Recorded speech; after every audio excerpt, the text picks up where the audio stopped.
Welcome, everyone. This is Jerry Gautereaux. I'm with Colortrac Scanners, and this is our Q&A webinar for Ask the Large Format Scanning Experts. And very pleased to have with us Fred Pagani from Global Scanning, Colortrac Scanners. Welcome, Fred, again. And we also have Todd Robinson from our U.S. national distributor, Paradigm Imaging. Welcome again, Todd. Thank you, Jerry. And so our first question is talking about thick documents with the SGi 44 scanner. And they're saying, how do you scan thick originals on the SGi 44 scanner? And is it difficult? And I can throw this out there really to either Todd or Fred. I think both of them could answer this very well. Yeah, I'll take that one if you don't mind. So you can scan thick originals on the SG scanner, not a problem. Is it difficult? It all depends on the original. So if you're scanning something like poster board or some laminate samples or something like that, the process is pretty simple. You would lift up the top lid assembly. There is a lever on the top lid on the left side. You lift it up so that you can put your document easily into the center of the scanner. And then here comes the tricky part, depending on the original. You would lower the lid so it's just touching your document. And then you're going to try to use the forward reverse buttons on the right side of the scanner to actually move that mounted thick document through the transport. Move it in, move it out. Make sure that the transport assembly, the rollers, actually can move that document precisely and easily in a forward and reverse without any slippage.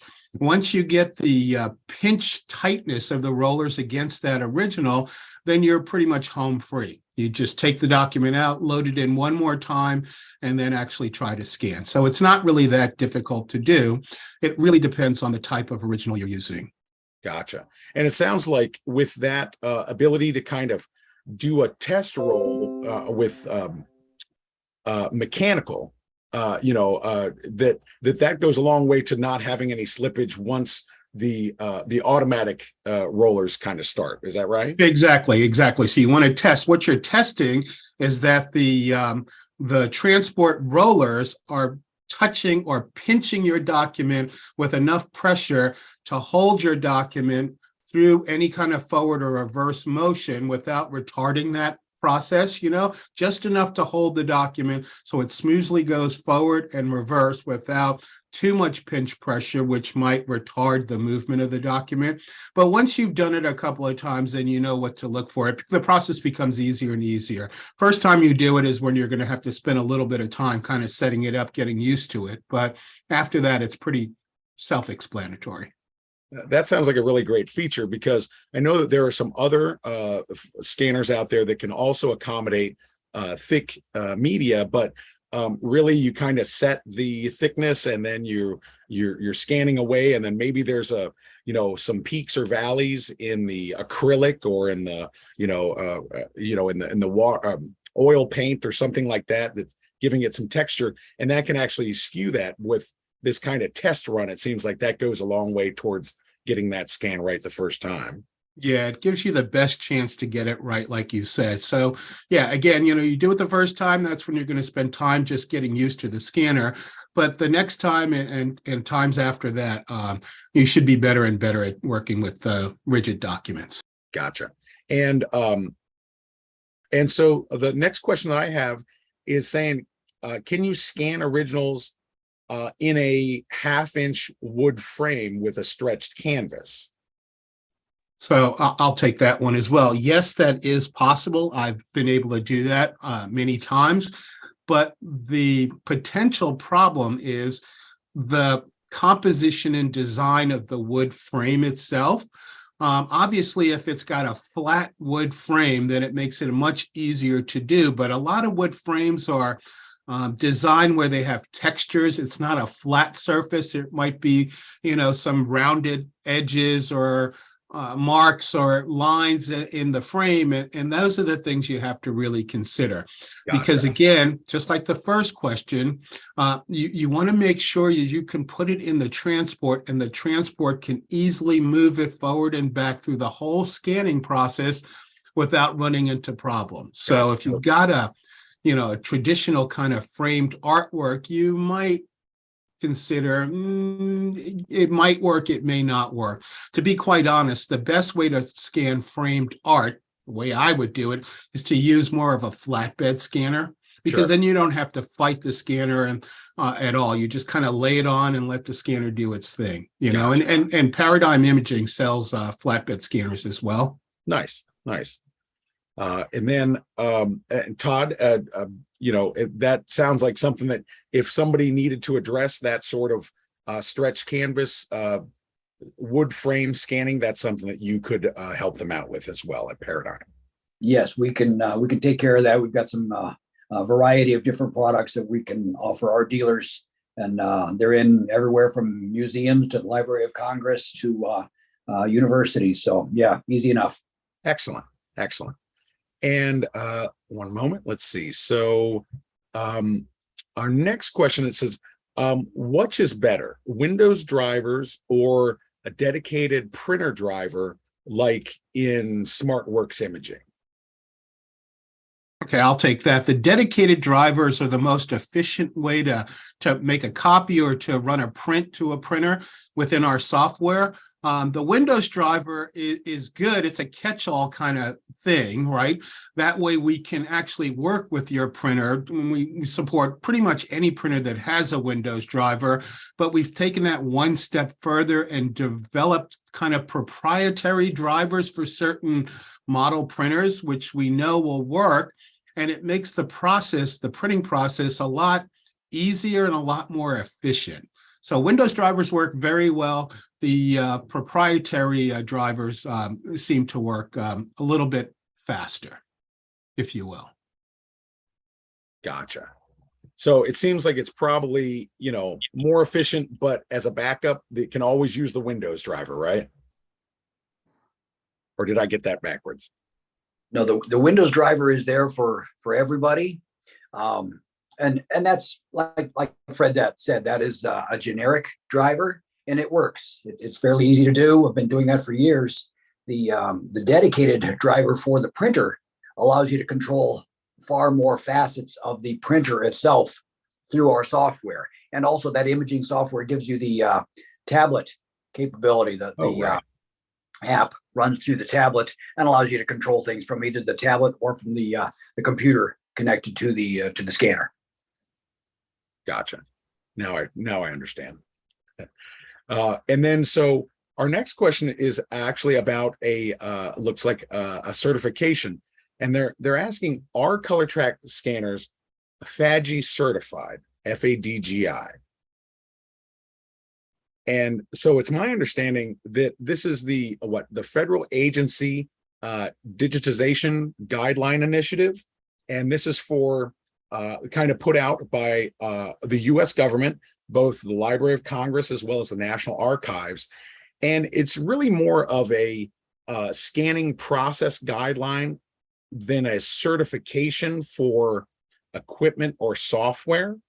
But it's my understanding that some of that is changing a bit. Now, I get that they have 4-star levels of putting forth what can be applied to an image, and that a number of manufacturers are touting that is a quality that their equipment can meet. And so that is also something that Colortrac will be noting on some future release products, and we can certainly get more into that with with future releases and things. But that seems to be a guideline that's mostly about image quality, resolution, color space, kind of what you're getting when you scan at a certain resolution at 8-bit as opposed to 16-bit, and kind of how you can improve on that. Does anybody else have any? Did I miss anything on that? Maybe Todd? Well, I was going over some of the requirements for the FADGI, and if you really look into the certifications, it's not necessarily machine certification. Like you said, it is more the people doing the scanning, but it does have certain requirements that it wants to make certain that you're able to hit. Now, fortunately for us, most of those requirements were over 10 years ago. So they want to make certain you can do at least 400 DPI. Well, all of our scanners are 1200 DPI. They want to make certain you scan 1-to-1 with a plus or minus tolerance of 3.3%, and we're tighter than that. Yeah, certainly. Color management, can you hit ICC profiles?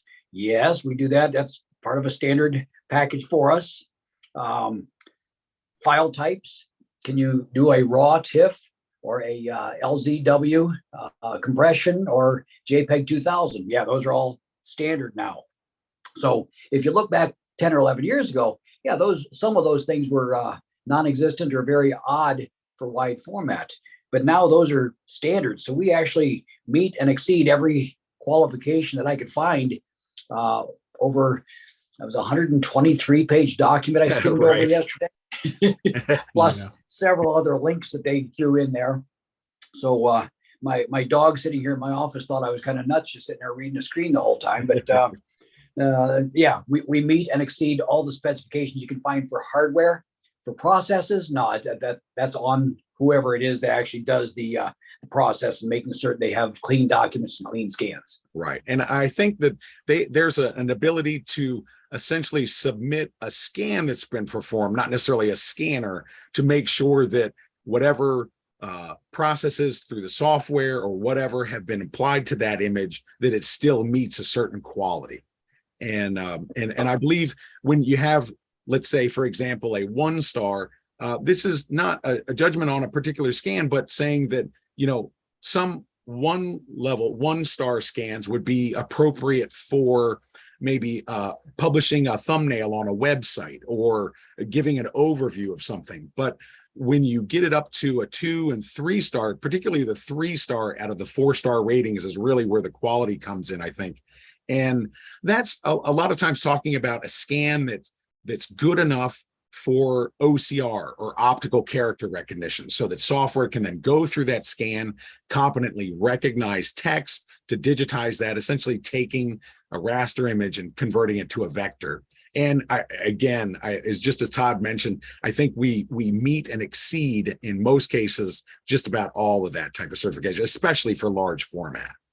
Yeah, and I would also throw in, as Todd happened to mention, we've got scanners at the National Archive, the Library of Congress, and I think those entities do work within those guidelines using our product, I would imagine, because I know that they are scanning all different types of historic documents, and I'm sure they have to meet these guidelines depending on how they use the scans.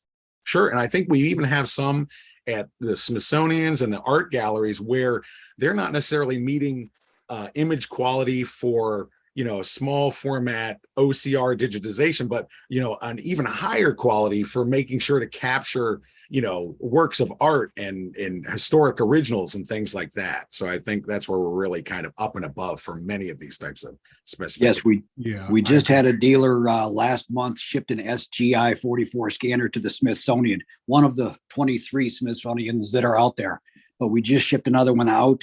And we have them in the Pentagon. We have them in the FBI crime lab. We have them at Quantico. They've been accepted all over, and we had to go through the certifications for the software security, and those were things that we had to make work.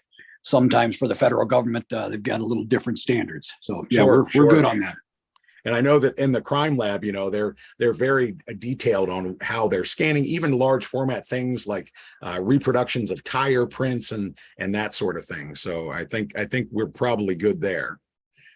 And then now, oh, pardon me. No, I was going to say, I agree. I spoke to the guy at the National Air and Space Museum. I think he was the guy who just got that recent SCI scanner. So yeah. Great. And then now there's a similar, this question is asking, is Metamorfoze the same as FADGI? And my answer to that is, so Metamorfoze is for the Netherlands, the national library, kind of like their Library of Congress, is a similar a standard, a 4-star standard that talks about light levels and, you know, different things. And so it seems very comparable, but one is the US government standard and the other is the Historic National Archives for the Netherlands. So we've got kind of two government organizations that are working towards the same goal here. And it looks like in the same vein that for the quality that, you know, to get a 3-star certification, I think, you know, or even a 4-star certification, the Colortrac scanners should have no problem meeting those requirements. And Todd, I'm not sure if you found out, I know that yours is more US government oriented, but I'm not sure if you've heard of any comparisons for theirs. I got that little bit of Metamorphose question asked several years ago from some people with a German-based company. And apparently the German-based company was actually looking at Metamorphose being a neighboring country of the Netherlands. So, gotcha. So, and it sounds like it's kind of like, and I think some other countries are also using our FADGI certification because it's very cut and clear, you know, and they know if something can meet that, then they're probably good, even if they don't have that requirement. And so our next question, and of course, please, if anyone has any questions, don't hesitate to weigh in. So our next question is saying, since Colortrac's parent company is based in Denmark, are Colortrac scanners TAA compliant? Now, the TAA compliance, this is a requirement for certain US Department of Defense purchases and things like that.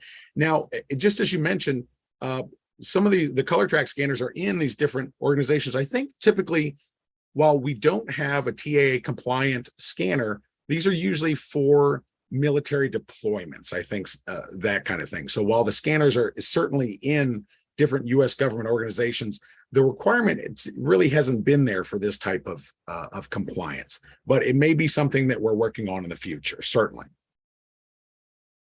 And Todd, my question to you, have you seen much in the requirement for TAA scanners, especially for some of your government customers? The only place I've seen is every once in a while, they put that in one of the boilerplate requirements coming from Department of Defense. Right. So that's the only place I've seen it. And it's more, where is the scanner going to be placed, whether it be in the Pentagon or in a secure area within the Pentagon or deployed or whatever. But there are certainly scanners that may or may not be TAA compliant within military operations. Right. But they're not necessarily TAA compliant outside of the secure area or for the secure documents. We scan, you know, processes and subdivision locations, but if you're going to get into something much more critical, no, they want to make certain that they are TAA compliant, which Gotcha. Yeah, is a great thing to secure, to make certain there's not a hard drive to store those documents someplace, that when you turn the scanner off, it still has documents in it, and other things that the office copier world had to worry about a lot. We don't have to worry about that nearly as often. Sure. And I think that's that's a great point, is that while the scanners don't have that specific certification applied, the things that lend to that certification, like the fact that there's really no onboard memory on most Colortrac scanners, that's one of the things that really makes it compliant with top secret clearance, things like that, whether that TAA certification is there or not. It fits well in a lot of locations, in a lot of sensitive locations, let's say. Yeah, and I think that the point being the TAA compliance is like a new compliance. It wasn't around many years ago, and we know for a fact that we have many different types of scanners in the Department of Defense, at the Pentagon, and all over the government. So when they even mount some of our scanners in Jeeps in the real world and Right. take them out in war strategy kind of situations. So we know we would fit those qualifications, but this is a new one, and we're working to add that certification to our product line moving forward. Excellent. And let's see. So our next question, let's see. is asking about the Twain driver. And so is there an upgrade to the Twain driver? And since we no longer offer ISIS driver, is a better Twain would help our integration with document management software? So that was kind of a long question, saying it sounds like they're saying they're no longer or not able to use the ISIS driver, and a better Twain driver would help. Is there an upgrade currently for the existing Twain driver? And maybe you could tell us what is the Twain driver for the software or for the scanners? Who wants to take this, me or Todd or? Oh, I'm sorry. I was directing it, my question about what is the Twain driver to you, Fred, but please, Todd, if you have an answer, please weigh in. Fred, you want to lead the way? Yeah. Well, I'll take that for the first part at least. Yeah. So we have scanners that do have Twain drivers available. We normally embed that Twain driver in what we call the scanner utilities for a certain product, right? And the Twain driver is used as a kind of scanning intermediary, where you would call up the Twain device, our scanner, you get a separate looking scanner interface. It is the Twain interface. It's very simplistic, but you would do our scan, and then that scan would import directly into like a Photoshop program or something like that. So we do have the capability, we do have a Twain driver. I don't know about any plans to make it better or change it dramatically. I haven't heard about any plans for that, but we do have that ability to get a simple scan, to pass that scan to a graphics program. So that option is available. And I think it's typically we use a wide format, large format scanner driver, specific to our application and our scanners. And this is the Twain driver is kind of a convenience that we're offering, right? So that if you really want to drive a large format scanner with essentially desktop scanning software, that's an option. Yeah, typically guys that do most of their work, graphic people, they do most of their work in like a Photoshop kind of right. program. So, the Twain just makes it convenient because the Photoshop program can call the Twain to get that scan from the scanner, bring it right back into Photoshop and move on, with your daily work routine. So it's just a convenience to get a scan quickly from our scanner and go directly into some kind of graphics application or something like that. Now, being that Twain is a little bit limited, is it potentially going to give a better image quality if they scan with SmartWorks, save that image, and then open that or pass that image along to somebody using a Photoshop or a graphics program like that? Yeah, that's actually true. If you used any of our software, the higher end software, SmartWorks Imaging and stuff, you can scan, obviously, but then you can work on that scan file and produce the best possible scan capture that you can with our device, and then take that and import that straight into like Photoshop or something. So it allows you to tweak the scan and get the best quality scan. The Twain is just very simplistic. It just does the scan. There's not really any kind of ways to adjust the scan quality, but thank God for us, our scan quality is very good, and sometimes that's good enough. Enough, right? And so it sounds like I was saying that really, you get, especially for somebody using a graphics program in the end, that you would almost really want to use the SmartWorks software and then get that best option on the image before working on it, unless it's just something very simple, maybe letter docs or something like that. One of the other applications that the Twain driver is asked about is electronic document management, where they're going to import all the file cabinets and have certain attributes assigned per image to be able to search and view and print. When people ask about the Twain driver or the ISIS driver, ISIS is still popular in a lot of small format devices, but we offered it for a while, don't have it anymore. Apparently it was not very popular, but the ability to scan our own documents using our good software and do a batch import into Kofax Capture or Laserfiche or one of the document management packages is really critical. We just placed a scanner in Highland Software, which is another document management software. They bought it for their Ohio office. So it's one of those things, gee, it works well. There are quicker ways, so you don't have to go document by document through a Twain driver. You can do a batch import and let somebody with a fast typist speed put the attributes on drawing by drawing if they need. Gotcha. But that's another application as opposed to Photoshop or something like that. But it sounds like a great option for continuity in document management, scanning, that you're using one system and you're continuing the scan out, that we can accommodate with that Twain driver. And so that seems to be the Absolutely. the thing. It's in most of these document management softwares. Yeah.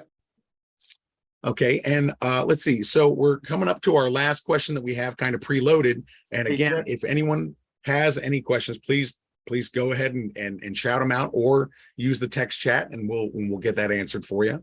Hey, Jerry. Yes, sir. Hey, this is David Holston. We're based out of Houston. I just wanted to weigh in on your last point. We are a Kofax shop and we use the SC42s and an SCI, and we do exactly that. So I totally understand what you guys are saying. My question though is, we've never seen any maintenance training on these scanners. What do you guys suggest is the best method to clean the rollers? We do high volume of large format scanning. I mean, I'm talking, we can do up to 2,000 in a day. We really do hammer these things pretty hard when we're at speed. And we find, especially with the older SC42, that hold-up roller gets pretty dirty pretty quick.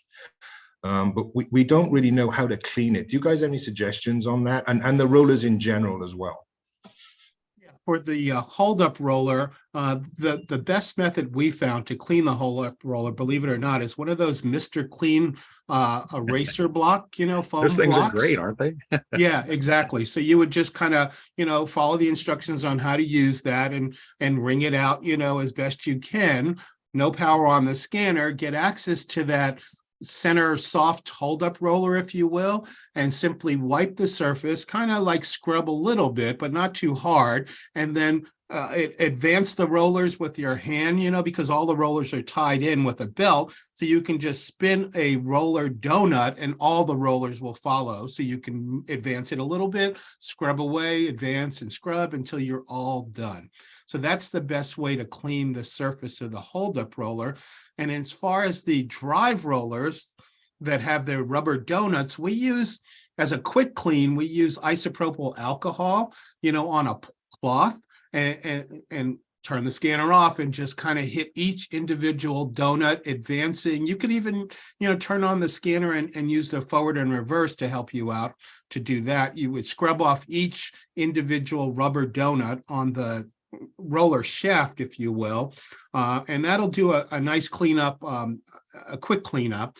But if your donuts are really, really marked and really, really dirty, then you've got to use some kind of rubber rejuvenator kind of product that they sell for printers. It's very noxious stuff, so you want to make sure you're in a heavily ventilated area.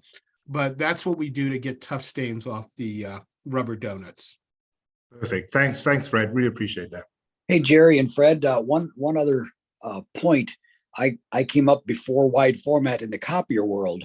And one of the things they do with the copier feed tires is a magic secret potion we call WD-40. Oh, wow.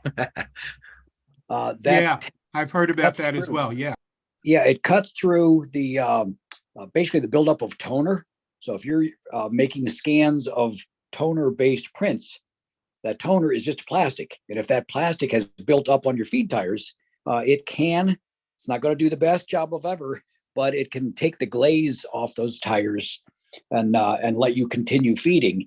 Make certain you run a blank sheet of white paper through there several times to make certain there's no excess WD-40 to mar the originals you're going to be scanning. But that is something the toner world has given us on the feed tires on their automatic document feeders.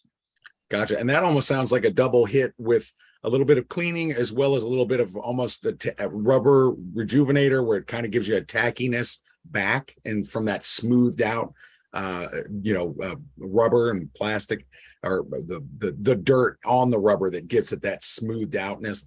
I know that people have used on some of the rubber rollers some products like Goof Off, Goo Gone, things like that, as well as, like Fred was saying, and then to bring them back, some of the rubber rejuvenators, and that's some pretty powerful stuff. So I think if there's an option, as Fred was noting, for the use of a magic eraser style pad, that sounds like a great way to kind of approach this type of problem. Yeah, perfect. I appreciate that. As a former scanner engineer, I'm well aware of those rubber compounds and what toner and paper does to them. So yeah, some interesting approaches. We'll certainly look into it. Thanks, guys. Sure. Appreciate it. Absolutely, thank you. And certainly, Thanks, if you're Jerry. in a test case where you're moving through 2,000 large format images a day or per shift, that's that's really the test case right there. Let's see. And please, if anybody else has any questions, don't hesitate to ask. And let's see, as we're coming up on we're just about right on the half an hour. And our last question that we have, can our Colortrac scanner be set to do a scan to LCH instead of RGB? I'll take that. Our software and our scanners really work in the RGB or sRGB color space, which is really geared to the perspective of how our images play out on display monitors. So it's much more of a hardware dependent kind of perspective, display monitors and how well our images look on those display monitors. The LCH color space, which means light, chroma, and hue, is much more of a perceptual color space for individuals. It's the way your eye sees the uniformity in color, not how a monitor sees it, but how your eyes see that image play out on a monitor screen. So it's a different perspective, if you will, of the color space. One is more geared to hardware display monitors, but the LCH is really much more for user perspectives of color space uniformity. Gotcha. Yeah, that's an option we see in our flatbed scanners for the art world.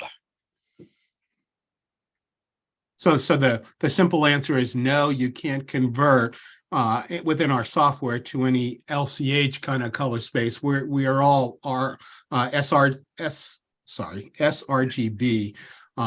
So there's no option. But if you brought that scan into a graphics program, maybe you could apply a different color space Gotcha. to that same. That makes a lot of sense. And looks like Kim Mallory had weighed in with a question and is asking, can I store the scanner, or can the scanner be stored in an unheated garage or storage unit when not in use?